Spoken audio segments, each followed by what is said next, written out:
Hi guys, Cykaniki here. Welcome back to the channel. So today we're going to have another unboxing slash review and we're going to unbox this one and we're going to test this out. So, if nakikita nyo, it's from Nippon Eyelash Glue yung ita-try natin today.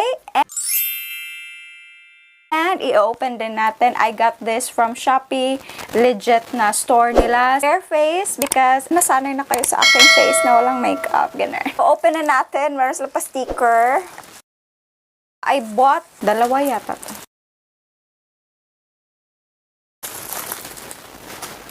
And ito siya.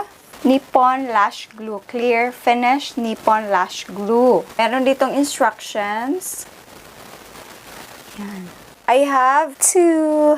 So, I will be using this kasi, praise God, meron na namang ulit na konting makeup gig. Hindi katulad no na halos everyday, merong everyday or every other day, merong wedding ngayon.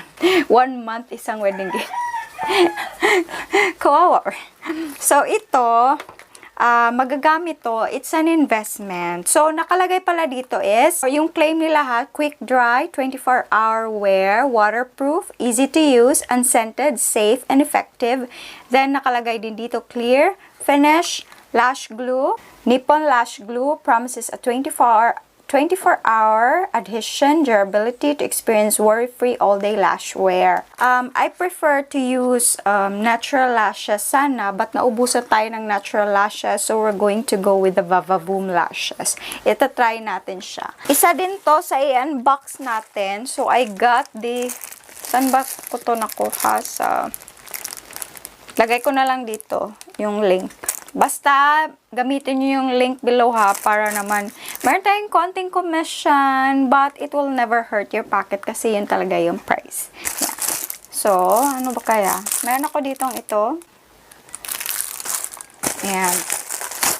Mga lashes. Daming lashes. We'll see kung anong gagamitin natin. Maganda din tong 102. Help. Okay, yan. Focus. Then, 3D 47. Gusto ko sana yung Vavavoom na natural. So, 3D 47, 3D 48.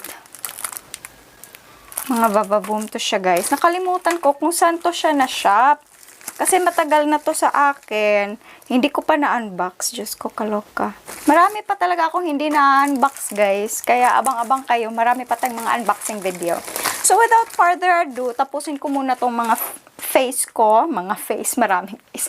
And I'll be back. So, ito na, the moment of truth. Final na, I'm going to use the 3D 46 na lashes. By the way, guys, tapos na ako sa aking, eye makeup. Simple lang, gano'n. Parang gothic.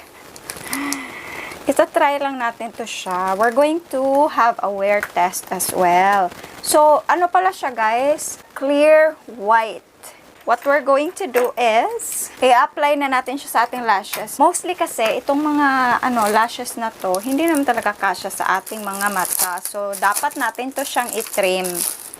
Matigas yung band niya. I prefer sana yung natural na kasi sa mga reviews ng lash glue ko, I prefer using natural lashes para naman applicable siya for everyday use. But then, ito, kasi din, manipis yung band niya. Ito, super siya. Super, ba yun, matigas. Mahaba siyang konti. So, we're going to trim it down. Trim natin dito sa, unahan. Ganon. Hindi na ganong kita yung cut eye natin if ganon siya. What we're going to do is, ikakat na naman. Medyo matigas yung niya, lash na ito, banda.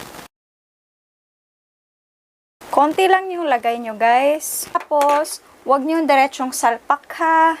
You need to let it dry muna ng few seconds lang, mga 10 seconds. Pag ganito, pwede nyo ring ihipan, pero wag nyo gawin sa client nyo ha. It's personal use, okay lang. So, wait for it na magiging tacky. Medyo basa pa siya. Marami kasi yung nalagay ko. Medyo dupi yung eyes natin, guys. Mga ganitong lashes, mahirap silang pakisamahan. Ganun. Hindi siya katulad ng mga Taiwan lashes na madaling makisama sa ating face. Ganun. Ganito siya. Ilagay ko muna yung kabila and I'll be back. Ito na yung look ko guys sa ating lashes din. So, tingnan nyo. I hope you like the finished look. It's already, i-wear test natin to. Ganito yung mukha ko the whole day. Good luck. By the way, it's already 2 p.m. 2:12 p.m. So, iti-test natin if kakasaba siya sa super oily face ko, sweaty, oily, and tatagal ba siya sa ating eyelids. Wala akong high hopes dito, but then we'll see if tatagal ba siya until nighttime. Ito lang munang update natin and bye-bye for now. 5 p.m. na pala. Grabe, ang sweat ko. Ang init sa labas, pero super yung glow. Hindi pa rin siya nag-move. So, 2, 3, 4, 5. 3 hours pa naman. So, we'll see. So, ito pa yung mata ko. Hindi pa ako, binitray ng aking lash glue na ginamit today. So, more pa, mga nighttime, ganun, 10. Kakasaba. So, hi guys, it's already 7 p.m. and here's my, hindi pa naman ako trinidor ng lashes. Hindi pa rin siya natatanggal. So, anong oras na? 7. Siguro mga 10 kukunin na natin to. Hindi naman siya nagbabudge. So far, ito talaga dito. Ito kasi na dikit dito, as in dinikit ko siya doon sa pinaka wala kasi tong eyeshadow or walang eyeliner dito. Kaya parang yung niya ba, band ng lashes. Nandito siya. Pero so far, dikit na dikit talaga to siya guys.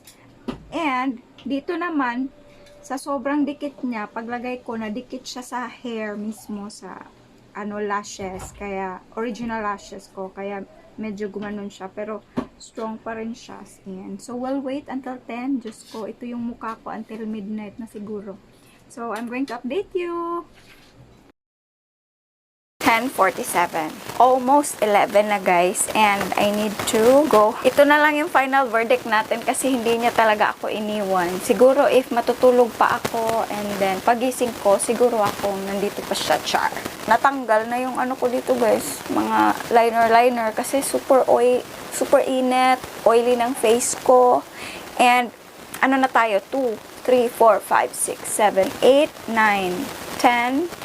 So, malapit ng 11. So, almost 9 hours na siya sa aking face. Final verdict ko guys, kasi nga, mostly, meron akong ilalagay dito na, meron akong ni-review as well. Same, siya. I bought it from Shopee as well. And then, super sikat siya kasi recommended siya ng one of the famous makeup artists here in the Philippines. And then, na-try ko yon. Ito yung result, ilalagay ko dito. 3 hours pa ata yun. Dito na lashes ko. Same lashes na quality, yung matigas yung band. Guys, ang hirap nitong lashes na to i-tame kasi thick yung lash band niya sa talaga. If yung ordinary, yung Taiwan lashes, I bet mas tatagal at tatagal pa to siya. I was just super amazed kung gaano siya kakapit dun sa ko. Dito nga lang, hindi ko nilagyan kasi walang eyeshadow dito. Meron neutral lang and then wala naman akong liner na nilagay sa aking mata. Kaya merong parang gap dito na banda. But so far, yung dinikatan ko ng glue, super intact pa siya guys. And hindi siya gumanon. Nag-flip. Mostly dito na to siya Ilang oras pa lang. But straight talaga na ganito lang siya. Hindi siya nag-move. Pero, given na hindi ko talaga din siya ginalaw-galaw. Kasi, don't ever touch false lashes kasi mag-a-add up yun ng warmth, 'di ba? So, yun ang final verdict ko, guys. Although, hindi ko pinahaba pa yung review na until midnight kasi magmi-midnight na, guys. And then, ano oras pa ako matutulog? I have something to do. We need to edit. And by the way, guys, if you're a returning subscriber, thank you so much for being here. If you're new, please don't forget to like, share, and subscribe. Please neglect my oily face. And thank you so much for watching. I super love the Nippon Lash Glue. I'm super happy with the result and trusted this will go sa aking kit na. Magiging part na siya sa aking kit kasi proven and tested. Kasi super oily ko. Nagtagal nga siya. How much more sa ibang client. And I'm going to give this 10 out of 10. And I highly recommend this to all of you. And by the way, guys, this is the price in the Shopee account. And I have a Shopee link below. Thank you so much for watching, guys. And I hope you enjoyed this video. And by the way, guys, please i-wait nyo muna na mag-tacky yung lash glue before nyo idikit. Mga 10 seconds. Ha? Para naman mag-stick talaga siya. So, thank you so much for watching. Bye-bye for now. See you soon. Sarang eh.